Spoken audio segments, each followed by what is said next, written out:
नमस्कार माझ्या शेतकरी मित्रांनो. तर आपण आलेलो आज गव्हाला पाणी द्यायला आणि आज म्हटलं चला एक व्हिडिओ काढू सफरचंदांचा. तर आता मी चाललो तिकडच्या धुऱ्यावरती, कारण की तिकडे साईड चालू आहे पाणी आणि इकडे साईडला मी चाललो म्हणजे पै पाणीला आता सध्या. तर आपण पाहू शकता सफरचंदांचे झाड काही दिसतात का. हे बघा फुलं आहेत कैयाला बघा फुलंच आहे अजून. कैयाला हे फळ तयार झालेले आहे. आपण पाहू शकता. आता मी जाता दाखवत आहे तुम्हाला. तर आपण बघू शकता हे सफरचंदाचे झाडं सध्या कसे आहेत, म्हणजे नवीन. आणि हे बघा कलम लावलेली आहे मी, तर कलम पण लावलेली. हे बघू शकतो.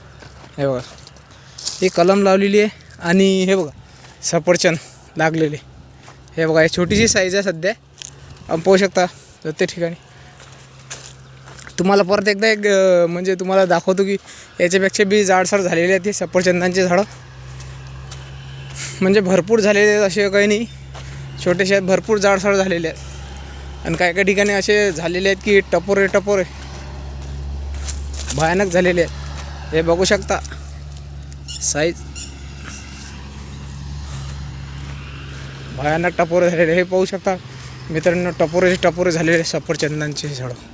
हे सफरचंद झालेले आहेत. हे बघा पाहू शकता कसे जाडसर झालेले आहेत. हे पुढे पण जे सर्व ठिकाणी मित्रांनो तुम्हाला मग मी टाकणार अजून 8 दिवसांनी 10 दिवसांनी अजून एक व्हिडिओ टाकणार आहे सफरचंदांचा. तर धन्यवाद.